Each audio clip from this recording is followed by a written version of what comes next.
Morning folks, how's it going? So last week I put a video up and so far through Facebook it's had about 3,000 views with another 700 through YouTube. That means there's been a lot of people to ask a lot of questions. So I'm a bit of a busy boy at the moment, and that means that I've not really properly been able to handle the PMs, DMs and emails that have been coming in. And if you've asked me a question through whatever method and I haven't quite got back to replying to you yet, I do apologise. I will try and answer your questions, but overall I thought it'd be a good idea to make this video and I can get through some of the most frequently asked questions. If you haven't seen last week's video yet, I'm going to put a link to it up here, up in the corner. There was a lot of information in it, and I know, I'm sorry about that. Just there was a lot that I had to tell you. Today, let's try and expand on that a little bit. Sitting right up at the top of the list of the questions is, dude, is that it? He's now closing. He's now done forever. No, of course not. I mean, why would I do that? I'm only just getting this place to where I want it to be. I'm not going to do something as daft as shut the thing down. Are you going to be closed for the winter then? Yes, yeah. So from November 1st of this year through to around March sometime. That date's still to be sort of decided, but sort of November to March, yeah, I'm going to be closed. There will be some days that I'm open in amongst that, so around Christmas and bits and pieces here and there. But yeah, for the main part, normal weekends will be kind of put on pause. Why? Well, the simple answer is I've got some projects going on. I want to build some tracks. I'm about to start an events company, and I can't do all of that and spend all of my time concentrating on here, making sure that this is maintained and open for the winter. Are you going to have enduro races next year then? And are they going to be the same as? The answer to am I going to hold enduro races here next year is yeah, no, kind of. And the answer to are they going to be like insert name of race organizer or race event here is, well, yeah, probably not. And that's the part I should really expand on. You see, myself and my friend Simon are in the middle of setting up this events company, not to just do the same as or the thing that's popular now. We're not trying to be the same as that and haven't seen it and gone, oh, let's jump on that bandwagon.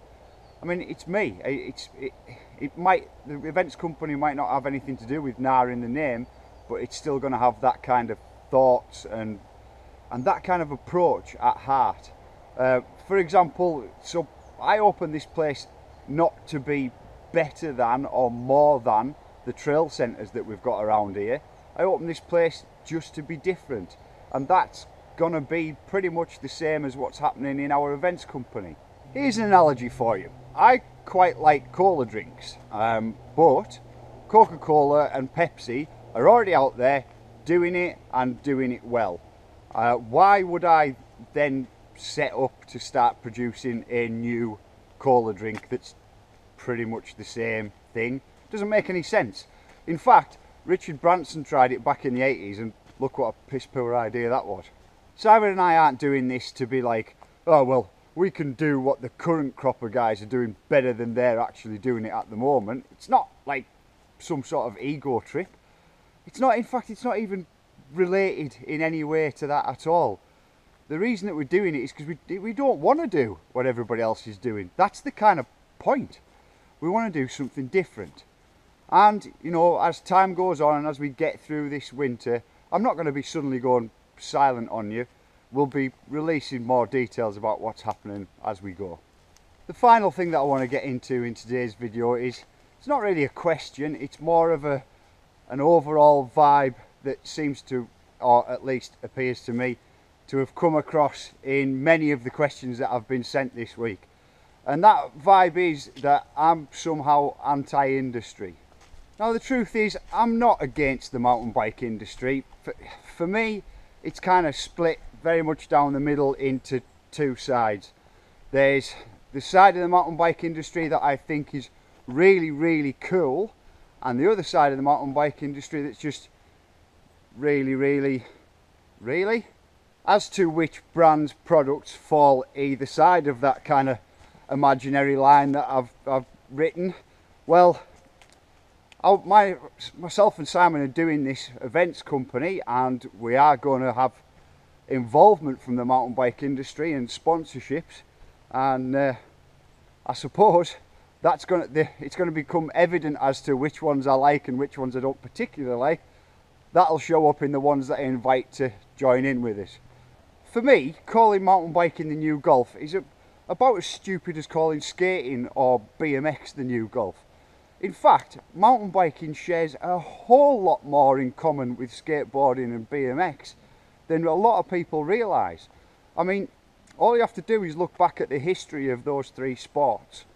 For example, mountain biking, it was set up by a group of guys and girls. Let's just do a quick history recap.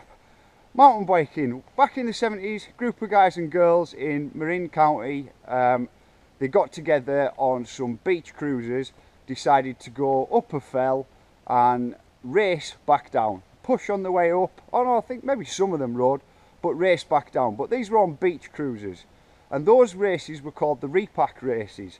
Now, the reason that they got called the repack races is because they were doing them on these beach cruiser bikes with, I think they had the bigger wheels, so they're like sort of 26-inch wheels as opposed to kind of other bikes that are around. Anyway, they couldn't do them on the road bikes because it'd knacker them. So the beach cruisers were like the closest things. The thing is, those beach cruisers had the American style pedal back brakes, and they were in from the like a locking. I presume it's from like a locking thing on the hub. Anyway, point being is, you got to ride down this ridge line in Marin County, and once you'd done it, it was so long on the way down, and you'd been kicking back on your pedals to put the brake on, that you had to, at the bottom, you had to repack the whole thing with grease and fix it again. Hence the name Repack Racing. These lot, was not at that point a mountain bike industry. It wasn't a thing. It was just a group of friends going, this is going to be good crack, let's go and do it. That was the whole reasoning behind mountain biking.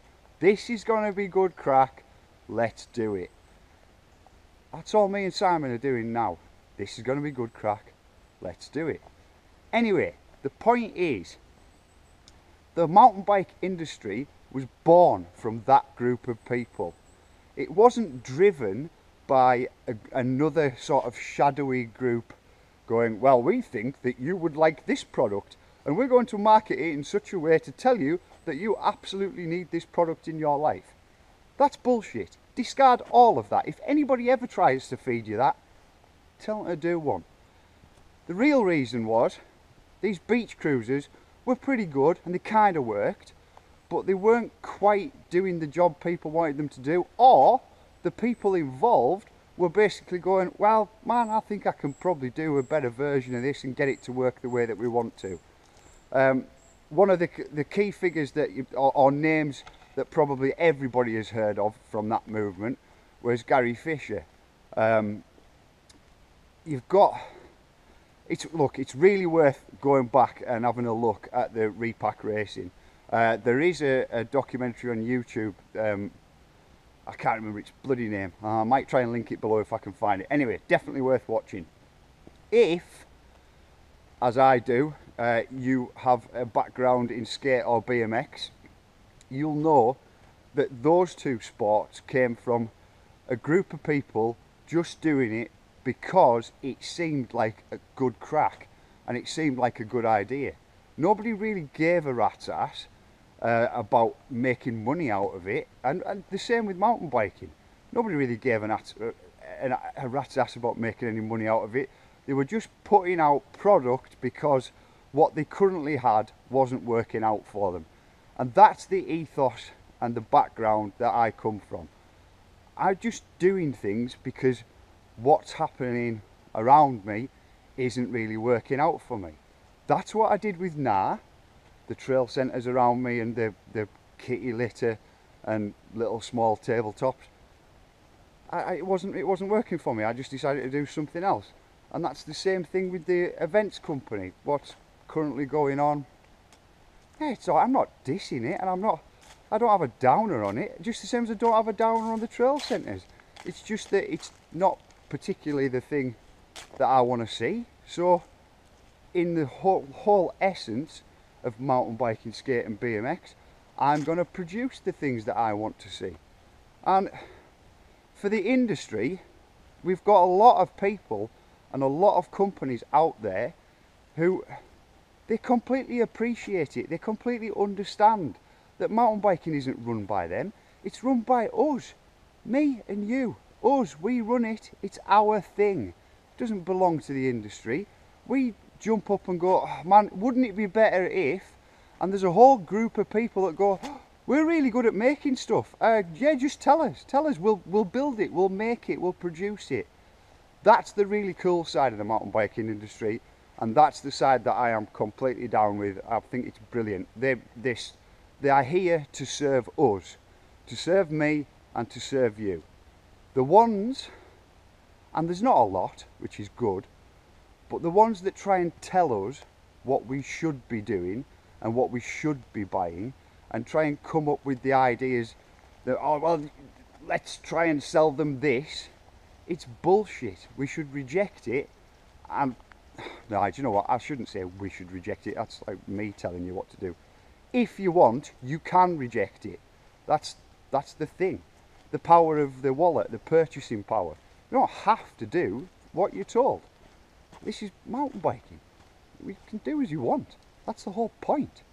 Anyway, the long and the short of it is, these last 2 weekends that are coming up in October, they're going to be my last 2 weekends of normal opening for this year. And then I'm going to move into sporadic winter openings whilst I do some new projects for the park and for the events company. No, I'm not shutting down the bike park, that's crazy, not happening, but it is going to go a little bit quiet on the openings through until about March, because I'll have some new stuff to show you come spring next year. The questions part of it, I mean, that is my bad, I do apologise. There's a lot of people asked a lot of questions and I haven't been particularly good at getting back to you, and I appreciate why I put out a lot of stuff in that last video, and I appreciate that you've got questions about it, and I promise, endeavour to get through to all of the questions and any new ones that come in. Don't feel by me making this video and going, I'm sick of people asking me questions. That's not the case at all. Do ask, and all I'm saying is I might be a little bit slow to get back to you. I apologise, I am a busy boy, but I will try and get back in touch. And if you haven't watched the previous video yet, you know, it's a long one. It's probably a good cup of coffees and a few digestives worth, but I urge you to go and check it out. And I suppose last but not least is, I don't hate the mountain bike industry. That's not like a flat sort of screw those guys. That's not how it is. There's a lot of them that I really like and I really think are super cool. I just don't like all of it. I suppose that's the best way of looking at it. Anyway, I've still got things to do, so I'm going to stop with this filming now, and I do need to crack on, and I'll catch up with you shortly, guys. See you soon.